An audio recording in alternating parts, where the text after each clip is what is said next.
হরি নামে কি আনন্দ ডুবলে জানা যায়।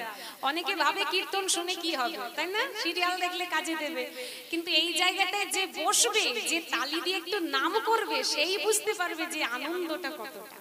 আঞ্জনা বুঝতে পারবে না, তাই না? হরি বল হরি বল হরি বল। তা চলুন, সেই পতিত পাবন গৌর হরি তিনি আজকে গম্ভীর মন্দিরে বসে আছে, তিনি আজকে লীলার কথা বলবেন, আমরা সবাই আস্বাদন করব। যে লীলা আমরা আজকে আস্বাদন করব ভক্ত লীলা। এই লীলার মধ্য দিয়ে আমরা জানতে পারবো সন্তানদের নাম আমরা ভগবানের নামে রাখি কেন। আগেকার দিনে দাদু ঠাকুমারা দেখবেন তারা কিন্তু যত ভগবানের নাম সব সন্তানদের মধ্যে রেখে দিয়ে গেছে। গোবিন্দ, গোপাল, কৃষ্ণ, অর্জুন, তাই না? হরি বল। তা সেই নামগুলো কেন দিয়ে গেছে সন্তানদের মধ্যে? মহাভারতেরই একটি লীলা, খুব সুন্দর। হরি বল। মহাভারতেও আছে কিছুটা তার জীবনী কথা, আর এদিকে ভাগবতে বেশি করে দেওয়া আছে। আস্বাদন করব সেই ভক্ত লীলা। আস্বাদনের বিষয়বস্তু হলো ভক্ত অজামিলের বিষ্ণু লোকে গমন। সেই অজামিল তার ছেলে, ছোট্ট ছেলের নাম রেখেছিল নারায়ণ। হ্যাঁ, সেই নারায়ণের নাম করতে করতে সে শেষের দিনে কিন্তু ভগবানের চরণ পেয়েছিল। কেমন করে ভগবানের চরণ পেয়েছিল শেষের দিনে অজামিল, সেই লীলা আস্বাদন করব। চন্দালিনীকে বিবাহ করলো, অনেক অপরাধ করলো, তা সত্ত্বেও কিন্তু শেষের দিনে ছেলের নাম রেখে, নারায়ণ নাম রেখে, সেই নারায়ণকে দেখতে দেখতে ভগবানের চরণ পেল। আমরা বলির জীব, আমরা সারাদিন নাম করতে পারি না, তাই না? কিছুটা সময় পারি, হ্যাঁ, সারাদিন সংসারের কাজে ব্যস্ত। তা ছেলে মেয়েদের নাম কেমন করে রাখবো, নাম কেমন করে করতে হবে, মানে ভগবানের নাম কেমন করে করতে হবে, এই লীলার মধ্যে বুঝতে পারবো। তার আগে যেতে হবে বৃন্দাবনে, তাহলে আস্বাদন করব অজামিলের বিষ্ণু লোকে গমন। তার আগে যেতে হবে বৃন্দাবনে। কারা বৃন্দাবনে যাবে? হ্যাঁ, ঠিকই বলেছে আমার বৌদি ভাই, বসেই আছে বৃন্দাবনে, এত সুন্দর করে সাজানো হয়েছে। হ্যাঁ, আমার তো প্রচন্ড আনন্দ হচ্ছে আপনাদের বদনগুলো দেখে, সত্যি বলছি। পুরো 1 বছর পরে দেখলাম আপনাদের বদন। হ্যাঁ, 1 বছর হয়ে গেল আপনাদের এখানে। তো যাবো একটু বৃন্দাবনে, সবাই বসেই আছি বৃন্দাবনে, তবু আমাদের মনটা নিয়ে যেতে হয় সেই ধাম বৃন্দাবন, উত্তরপ্রদেশ। আচ্ছা, কারা কারা বৃন্দাবনে গিয়েছেন একটু হাত তুলে দেখান দেখি, কারা গিয়েছে? এদিকে আমার বাবাদের, বাহ, খুব ভালো। আর বাকিদের কি হলো গো? অনেক খরচ।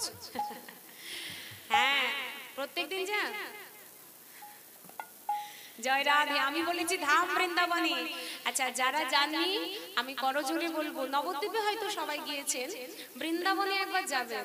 যদি ওই 18 দিনের ট্যুরে না যেতে পারেন, আপনারা আপাতত ট্রেন দিয়ে গিয়ে হলেও বৃন্দাবনটা দর্শন করে আসবেন, ওতে কিন্তু বেশি খরচ নেই। কেমন?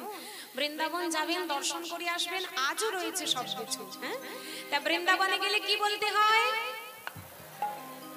বাহ, খুব সুন্দর। একটু রাধারানীর জয়ধ্বনি করতে হবে। হ্যাঁ, সবাই করবো একসঙ্গে, জোর করে আগে একটু জয়ধ্বনি দিন, তারপরে উলুধ্বনি দিয়ে বৃন্দাবনে প্রবেশ করব। সবাই একসঙ্গে বলবেন, রাধা রানী কি।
Krishna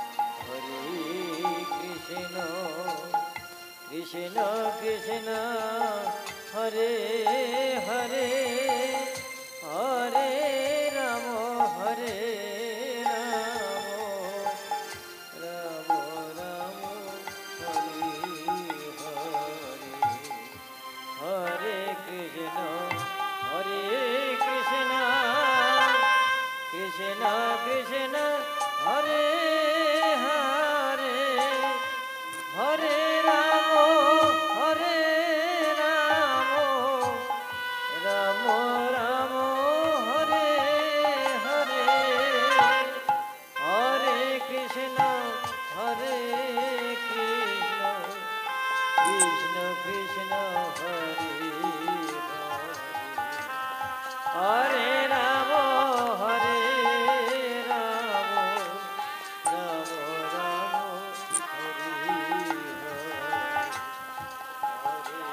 হরে রাম হরে রাম রাম রাম হরে হরে হরে কৃষ্ণ হরে কৃষ্ণ কৃষ্ণ কৃষ্ণ হরে হরে হরে রাম হরে রাম রাম রাম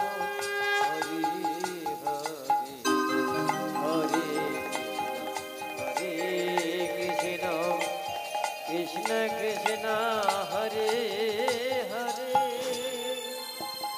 জয় হৃদয়, জয় গৌর, জয় জয় শ্রী রাধেশ্যাম। উপস্থিত সমবেত গৌর ভক্তবৃন্দের চরণে আমার কুলঙ্কিত সশব্দিত প্রণাম। আজকে আমাদের যে কীর্তন চলছে নিশ্চয়ই আপনারা জানেন, সঙ্গীতা জানা। তো এই সঙ্গীতা জানাকে আমাদের এই কমিটির পক্ষ থেকে মহিলা সদস্য দুজন একটি বাবা তারকনাথের প্রতিকৃতি দিচ্ছে।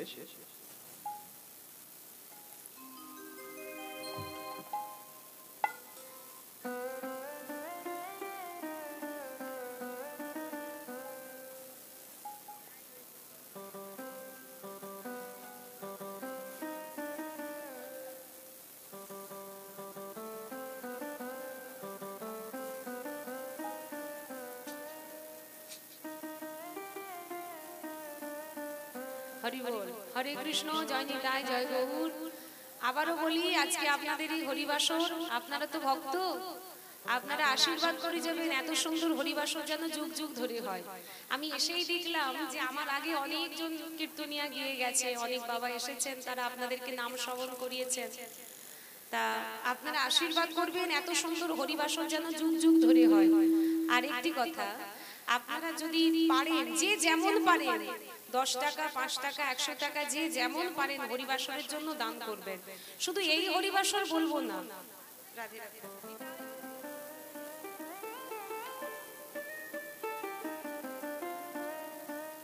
জয় রাধে। হরিবাসরের জন্য, ভগবানের সেবার জন্য কিন্তু দান করতে হয়। আমরা তো অনেক অর্থ উপার্জন করি, তার কিঞ্চিৎ অংশ কি ভগবানকে দিতে পারি না মা?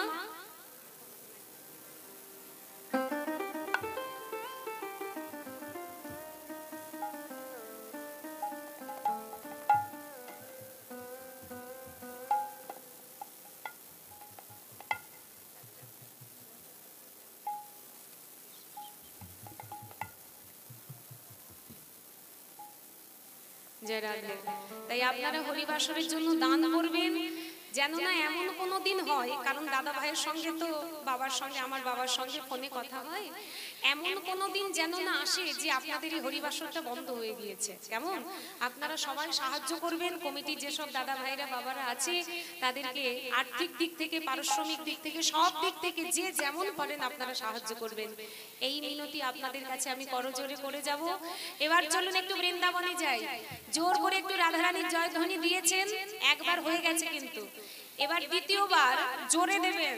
হ্যাঁ, যারা দেননি তারা জোরে করে দেবেন, মায়েরা জোর করে দেবেন। বাবাদের কম হবে, কিন্তু আপনারা সেটা পূর্ণ করে দেবেন। কেমন? আর আমার পেছনে বাবারা, মায়েরা সবাই মিলে একসঙ্গে জোর করে বৃন্দাবন ধামে কি। বাপরে কি শোনালেন! হ্যাঁ, একেবারে হৃদয়টা জুড়িয়ে গেল, একেবারে তারকেশ্বর পর্যন্ত শোনা যাচ্ছে, আমার বাবাও শুনতে পাচ্ছে। হরি বল, হরি বল। অল্পেতেই তিনি সন্তুষ্ট হয়ে যান, তাই শিব ঠাকুরের নাম হলো আশুতোষ। এই যে অল্প একটু আপনারা জয়ধ্বনি দিয়েছেন, হ্যাঁ, তাতেই উনি সন্তুষ্ট। আরেকবার হলে 3 বার হয়ে যাবে, আর একটু জোর করে সবাই মিলে দেবেন, বাঁকে বিহারী লাল কি। 3 বার হয়ে গেল, আরেকবার আমার ভোলানাথের জন্য একটু জয়ধ্বনি দিতে হবে, যেহেতু কাছেই এসেছি। আমার বাবার নামে একটু জোর করে দেবেন, সবাই মিলে একসঙ্গে জয়ধ্বনি জোর করে, হ্যাঁ, সবাই দেবেন, ভোলানাথ কি। আর চলুন সবাই মিলে যাই সেই শিব ঠাকুরের চরণাশ্রয় করে। শিব কথার অর্থই হলো মঙ্গল। সত্যম শিবম সুন্দরম, আপনারা সবাই জানেন। সত্যম মানে সত্যের পথে চলা, সৎ কাজ করা, আর শিবম মানে মঙ্গল সাধন করা, জগতে সবার মঙ্গল করতে হবে। কেউ তোমার ক্ষতি করে দিয়েছে বলে তুমি যেন তাকে ক্ষতি করো না, তাই না? সবার মঙ্গল করতে হবে। আর শেষে হলো সুন্দর, অসুন্দরকে বিনাশ করে সুন্দরকে স্থাপন করতে হবে। কিন্তু আমরা উল্টোটা করি, আমরা খারাপটাকেই আগে দেখে ফেলি, তাই না? সেটাকেই আগে নিয়ে নিই। এটা করলে হবে না, খারাপ কিছুর ভেতরেও কিন্তু ভালো কিছু আছে, তোমাকে সেটা গ্রহণ করতে হবে। চলুন একটু করে করতালি দিয়ে আমরা সবাই মিলে একসঙ্গে বৃন্দাবনে প্রবেশ করবো। হ্যাঁ চলো সবাই যাই। রাধে রাধে। চলো চলো যাই, মায়ের একটু উলুধ্বনি করুন। চলো চলো যাই বৃন্দাবনে, চলো রে সবাই। চলো চলো যাই তোমরা, চলো চলো যাই বৃন্দাবনে, চলো রে সবাই। চলো চলে যায় বৃন্দাবনে, চলো রে সবাই। চলো চলে যায় বৃন্দাবনে, চলো রে সবাই। শ্রীমতী রে আমার শ্রীমতী রে, আহা শ্রীমতী রে সাথে নয়ে হোলি খেলিছে কানাই। চলো চলো যায় বৃন্দাবনে, চলো রে সবাই। চলো চলে যায় বৃন্দাবনে, চলো রে সবাই। শ্রীমতী রে আমার শ্রীমতী রে, আহা শ্রীমতী রে সাথে নয়ে হোলি খেলিছে কানাই। চলো চলে যায় বৃন্দাবনে, চলো রে সবাই। চলো চলে যায় বৃন্দাবনে, চলো রে সবাই।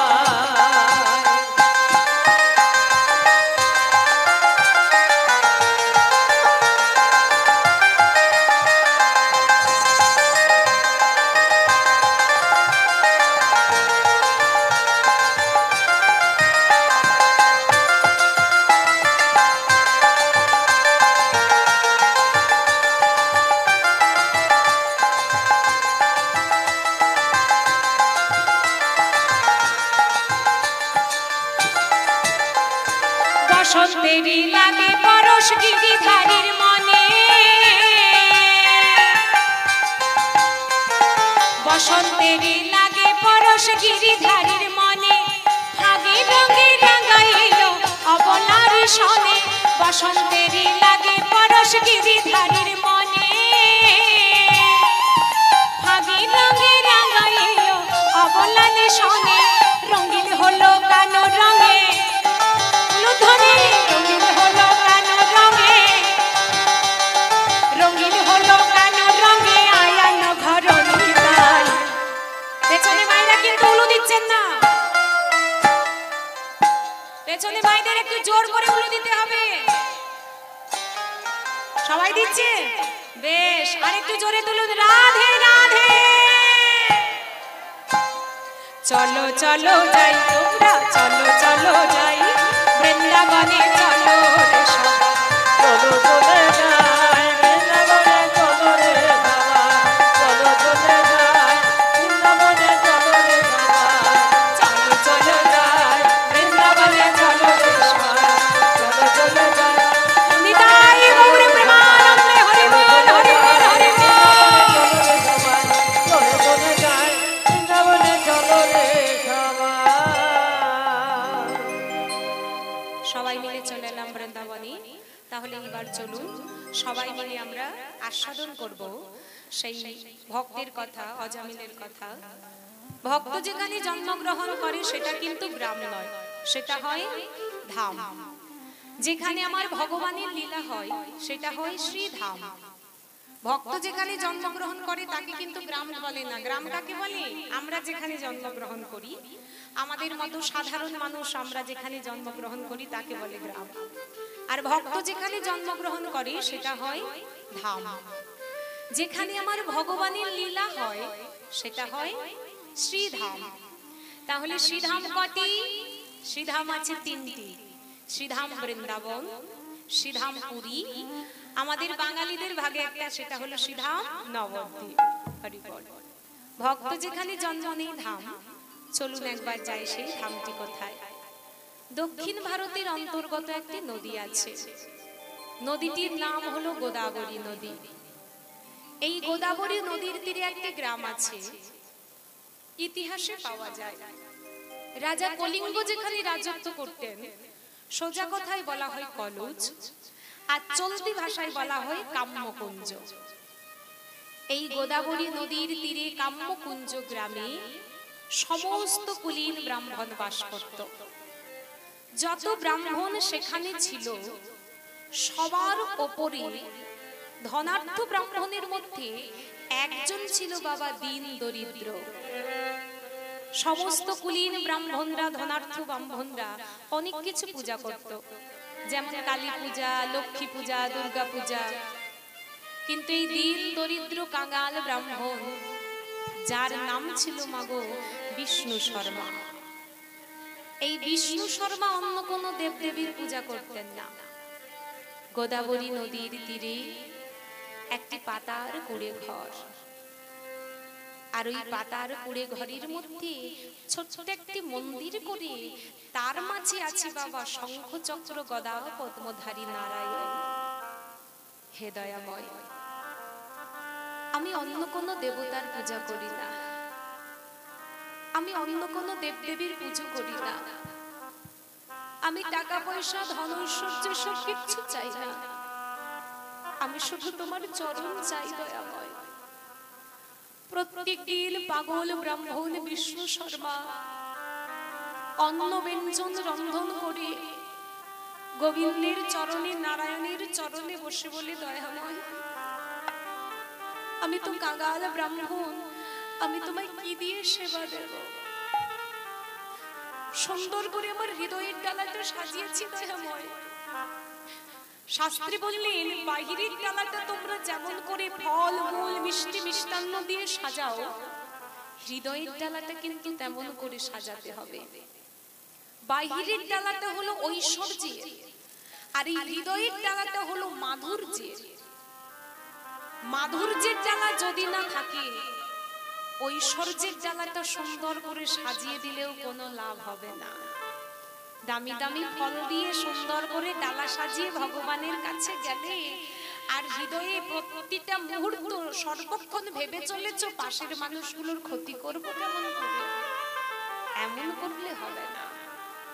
বাহিরের ডালা যেমন করে সাজাচ্ছ, হৃদয়টাকে তেমন করে তোমায় শুদ্ধ করতে হবে, ভক্তি আনতে হবে, তবেই কিন্তু ভগবানের সেবা হবে। বিষ্ণু শর্মা ভগবানের চরণে বসে বলে, দয়াময় আমি তো কাঙাল ব্রাহ্মণ, আমি সুন্দর করে হৃদয়ের ডালাটা সাজিয়েছি, কি দিয়ে তোমার সেবা দেব, কি দিয়ে তোমার পূজা দেব?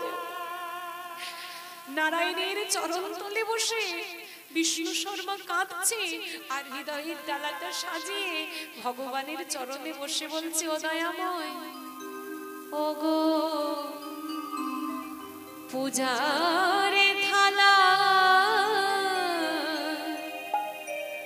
আছে আমার, ব্যথার শত ও গো পূজারে থালায় আছে আমার, ব্যথার শত ও গো পূজার থালা আছে আমার, ব্যথার শত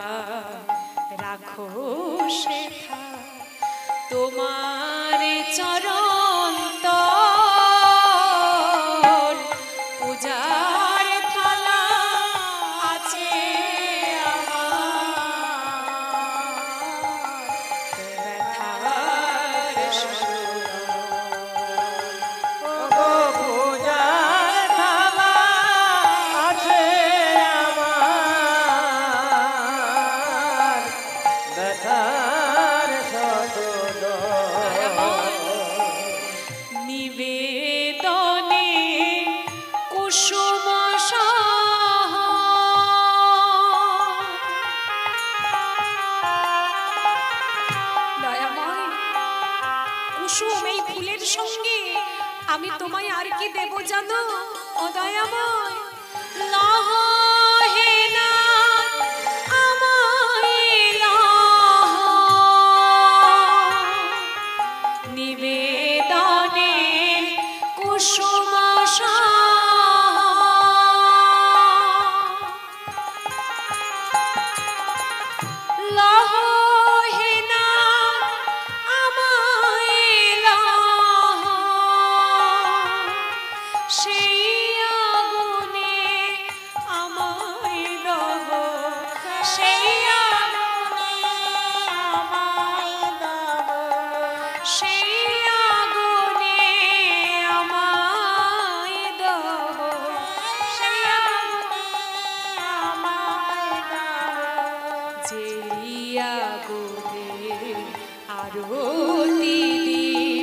জেলেছি ও জান পূজার থালাতে আমার নিতাই গৌর প্রেমানন্দে হরি বল হরি বল পূজার থালাতে আমার বাধার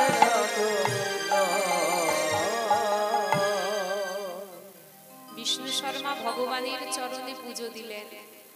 আরতি করবে, আরতি করবার জন্য যে প্রদীপটা জ্বালাবে, বিষ্ণু শর্মা কিন্তু মাটির প্রদীপ জ্বালিয়ে আর আরতি করলো না। প্রদীপ কোথায় আছে? প্রদীপ কিন্তু আমাদের এই দেহের মধ্যে আছে। প্রদীপটা কিসের প্রদীপ মা? কৃষ্ণ অনুরাগের প্রদীপ। এই কৃষ্ণ অনুরাগের প্রদীপ দিয়ে আমরা যদি ভগবানের চরণে আরতি করি, তাহলে তার সলতেটা দিতে হবে কিসের? শাস্ত্রে বললেন সলতেটা যদি তোমাকে দিতে হয়, সলতেটা দিতে হবে বাবা শ্রদ্ধার। তেল কোথায় পাবে? তেলও তো ভগবান দিয়ে রেখেছে মা, দুটি নয়নের দু ফোঁটা জল। অনুরাগের প্রদীপ করে নয়নের জল দিয়ে সলতেটা তুমি ভিজিয়ে ভগবানের চরণে আরতি করো, ভগবান না দেখা দিয়ে থাকতে পারবে না। বিষ্ণু শর্মা আরতি করলেন, আরতির শেষে দক্ষিণা দেবে। দয়াময়, সমস্ত ব্রাহ্মণরা তোমায় দক্ষিণা দেয় 1 টাকা, 10 টাকা, অনেক বেশি হলে 11 টাকা। কিন্তু আমি যে দক্ষিণা দেব তোমার চরণে, টাকা পয়সা নয়, যদি দিতে হয় আমার এই দেহটা আমি তোমার চরণে দিয়ে দেব। যেমন করে বলি রাজা তোমার চরণে নিজের সবকিছু সঁপে দিয়েছিল। ভগবানকে আমরা টাকা পয়সা দেব বাবা, সেবা পূজার জন্য সেগুলো প্রয়োজন, কিন্তু তার সঙ্গে যদি দান করতে হয়, দক্ষিণা দিতে হয়, এই দেহটাকে তার চরণে নিবেদন করে দিতে হবে। বলি মহারাজ তাই করেছিল বাবা। আপনারা অনেকেই হয়তো জানেন, বলিরাজের রাজদরবারে ভগবান বামন অবতার এসে দাঁড়িয়েছিল। কশ্যপ মুনি আর অদিতি দেবীর সন্তান ছিলেন এই বামন অবতার। বামন কাকে বলে মা জানো মায়েরা? কাকে বলে বামন? যারা বেটে হয়, তাই না, খাটো হয়। ওই বামন অবতার রূপী ভগবান বামন সেজে বলিরাজের রাজদরবারে এসে দাঁড়িয়েছে। দাঁড়িয়ে নিজের আঁচলটা পেতে দিয়ে ডাক দিয়েছে, ভিক্ষাং দেহি। যখনই বলেছে ভিক্ষাং দেহি, বলি রাজা অন্তর্মহল থেকে বাইরে বেরিয়ে এসেছে। এসে দেখছে খুব সুন্দর দেখতে একটা ছোট্ট বালক দাঁড়িয়ে আছে। বলি মহারাজ জিজ্ঞাসা করছে, হে বালক, বলো তুমি কি দান চাও? রাজা, তুমি আমায় দান দেবে? তার দান দেওয়ার আগে তোমায় যে প্রতিজ্ঞা করতে হবে। প্রতিজ্ঞা? কোন প্রতিজ্ঞা? রাজা, তুমি যে আমায় দান দেবে, আমি তোমার কাছে যা চাইবো তুমি আমাকে তাই দেবে, তার প্রতিজ্ঞাটা করো।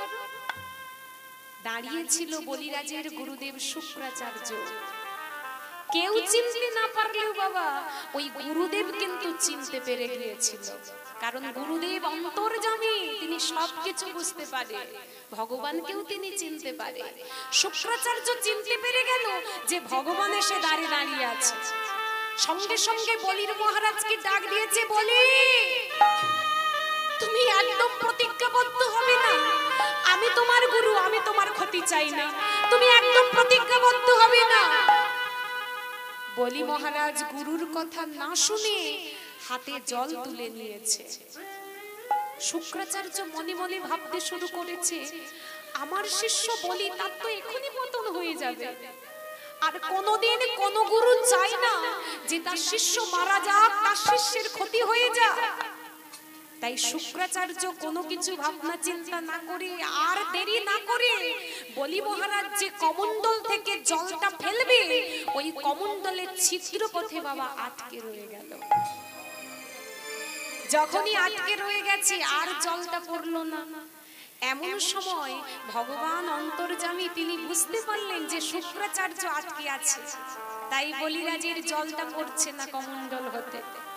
ডাক দিয়েছে ভগবান, বলি তোমার কমণ্ডলের ছিদ্রপত্র আটকে গেছে, শোনো আমি তোমায় বলছি বলি মহারাজ, তুমি যে আমায় দান করবে প্রতিজ্ঞা করো, কিন্তু তার আগে ওই যে একটা দেখছো কুশকাঠি পড়ে আছে না, ওই কুশকাঠিটা নিয়ে তুমি কমণ্ডলের ছিদ্রপত্রতে একটু খুঁজে দাও, দেখবে এক্ষুনি জল পড়ে যাবে।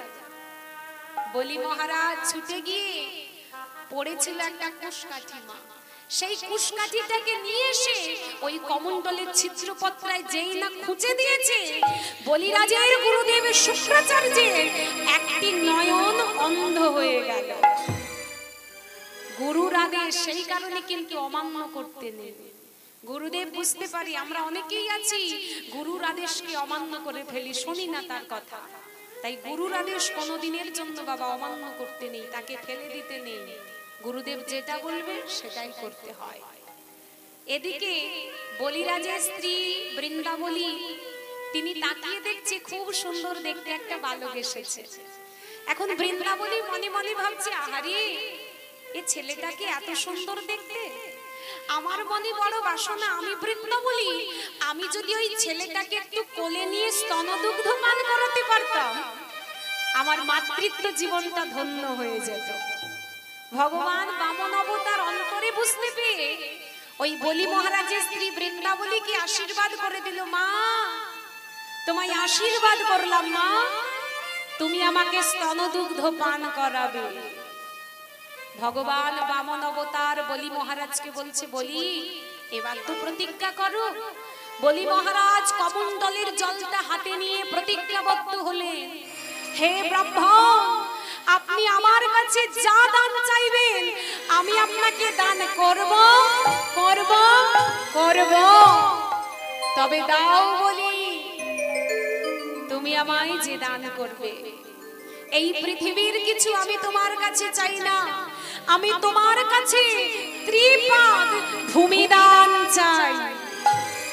বলি মহারাজ মনে মনে ভাবছে, এইটুকু বাচ্চা ছেলে এইটুকু টুকু চরণ কতটার জায়গা নেবে, ঠিক আছে আমি তোমায় ত্রিপাদ ভূমি দান করলাম। যেই বলেছে মাগো ত্রিপাদ ভূমি দান করলাম, আমার অনাদির আদি গোবিন্দ নিজ মূর্তি ধারণ করলেন, একটি চরণ রাখলেন স্বর্গে, সমস্ত স্বর্গ রাজ্য গোবিন্দের পরশমাত্র পূর্ণ হলো। দ্বিতীয় চরণটি রাখলেন মর্তে, ওই নাভি কুণ্ড হতে বেরিয়ে এলো তৃতীয় চরণ। বলি এইবার বলো আমার তৃতীয় চরণ আমি কোথায় রাখবো? দাও দাও বলি, দাও দাও আমায় তৃতীয় চরণ রাখার স্থান দাও, কোথায় রাখবো? বলি মহারাজের আর চিত্তে ভুল হলো না, ছুটে গিয়ে চরণ তলে লুটিয়ে পড়লেন দয়াময়।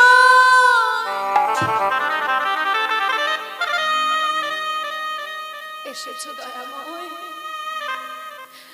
আমি যে অধম, আমি যে পামর, আমি তোমায় চিনতে পারিনি দয়াময়। অধম বলিকে উদ্ধারের জন্য যখন এসেছো দয়াময়, স্বর্গমর্ত তুমি তো নিয়ে নিলে, আর তো তোমায় দেওয়ার মতো আমার কিচ্ছু নেই। আমি বলি মহারাজ এই মুহূর্তে তোমার চরণে যদি দিতে হয় দয়াময়, তোমার ওই তৃতীয় চরণ যদি রাখতে হয় আমি আমার মস্তক পেতে দিলাম, ওই চরণ দিয়ে তুমি আমার মস্তকে রেখে দাও, এই আমি তোমার দক্ষিণা দিয়ে দিলাম। নিজের দেহটা ভগবানের চরণে দান করে দিল। বলি মহারাজের স্ত্রী বৃন্দাবলী তাকিয়ে দেখছে তার স্বামীর সর্বস্ব কেড়ে নিয়েছে ওই ছোট্ট বালক।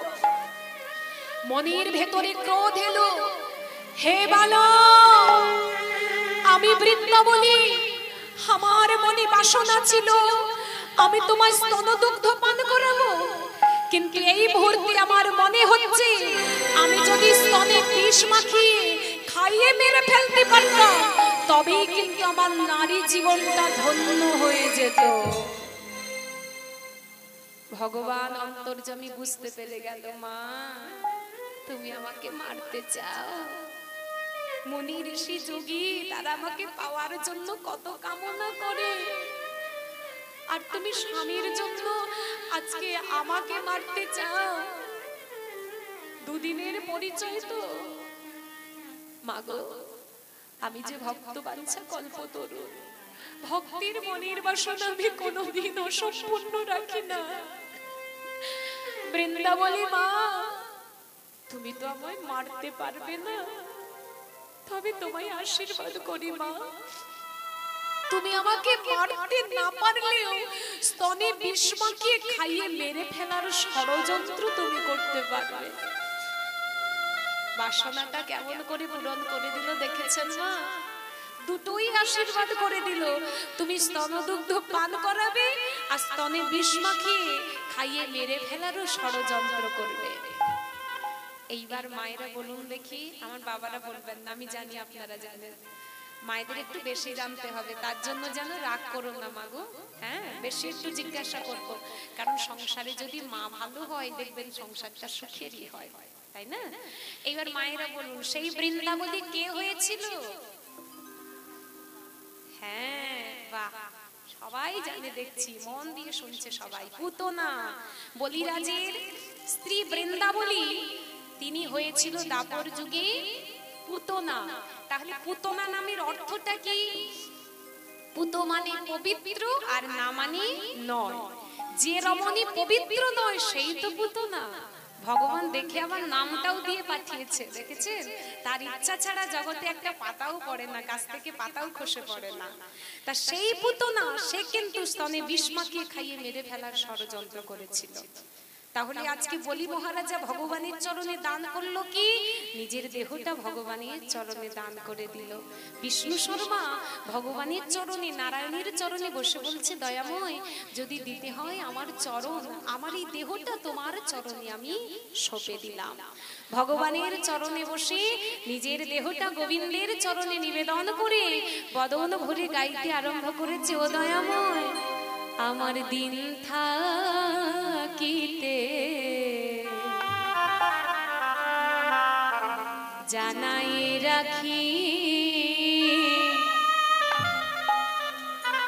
ও গো অন্তরে জামি, আমার দিন থাকিতে জানাই রাখে, ও গো অন্তর জামি, আমার দিন থাকিতে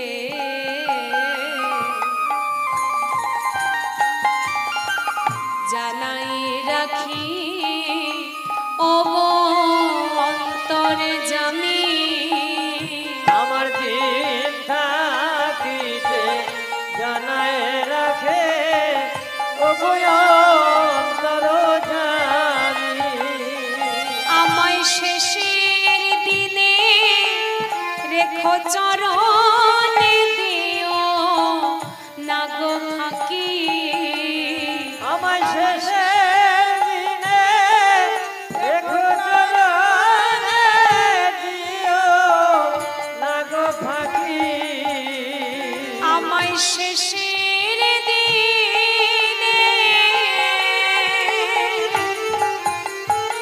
দয়াল হরি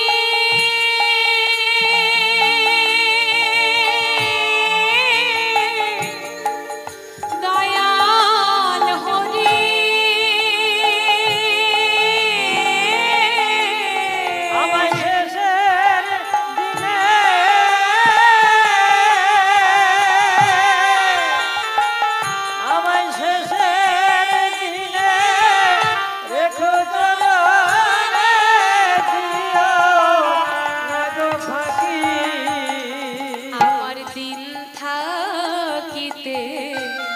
জানাই রাখি ওগো অন্তরে জামি আমার দিন থাকিতে জানাই রাখে ও গো অন্তর জামি। আমার দিন তো বয়ে যায় গো বেলা, বেলাটা চলে যায়, জীবনের বেলা যায়, দিন তো থাকিতে যাই গো বেলা, জীবনের বেলা যায়। আমার আয়ু সূর্য অস্তা চলে, আয়ো সূর্য অস্তা চলে, আমার আয়ু সূর্য অস্তা চলে, আয়ো সূর্য অস্তা চলে। কি করিও পাই, কি করিও পাই, আয়ো সূর্য অস্তা চলে, আয়ো সূর্য অস্তা চলে। কি করে ও পায়, কি করে ও পায়। আমি ওই চরণে সব সপিলাম,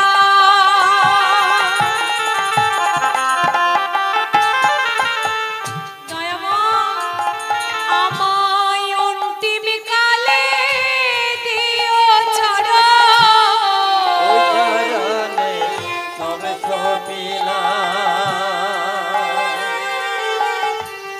অন্তিম কালে দিও চরণ। তুমি ভব পারের কান্ডারি, তাই তোমারে ডাকি, তুমি ভগবানের আন্ধারে, তাই তো মানে ডাকি। আমার দিন থাকিতে জানাই রাখি ওগো অন্তরে জামি, আমার দিন থাকিতে নিতাই গৌর প্রেমানন্দে হরি বল হরি বল। করো জামি, আমার দিন থাকিতে জানাই রাখে ও গো করো জামি। ভগবানের চরণে বসতে বসতে নাম করতে করতে বিষ্ণু শর্মা নিজের কোলে ছিল বাবা 5 বছরের ছোট্ট ছেলে অজামিল, যার ছোট্ট বেলায় মা মারা গেছে। ওই ছোট্ট অজামিলকে বিষ্ণু শর্মা কোলে তুলে নিয়ে বলে উঠল, দয়াময় তোমার চরণে আমি যে পুষ্পাঞ্জলি দেব পুষ্প দিয়ে নয়, আজকে যদি তোমার চরণে পুষ্পাঞ্জলি দিতে হয়, পুষ্পাঞ্জলি না দিয়ে আমি তোমার চরণে দেব পুত্রাঞ্জলি। আমার এই অজামিলকে আমি তোমার চরণে তুলে দিলাম দয়াময়, একেই তুমি রক্ষা করো, একেই তুমি কৃপা করো। হরি বল। ভগবানের চরণে দিয়ে দিল এই ছোট্ট অজামিলকে। এখন মাগো ছোট্টবেলায় যদি একটা সন্তানকে ভগবানের চরণে দিয়ে দেয়, তার বাবা যদি প্রত্যেকদিন বদল ভরে নাম করে, ছেলে কি বড় হয়ে নাম না করে থাকতে পারে গো? যখনই ভগবানের চরণে দিয়ে দিয়েছে, ব্রাহ্মণরা সবাই এসে বলে উঠল, বিষ্ণু শর্মা, ও বিষ্ণু শর্মা, এই যে ছেলেটাকে তুমি ভগবানের চরণে দিয়ে দিলে, সাবধান, আমরা বলি যাচ্ছি এই ছেলের জন্য কিন্তু তোমাকে একদিন কাঁদতে হবে।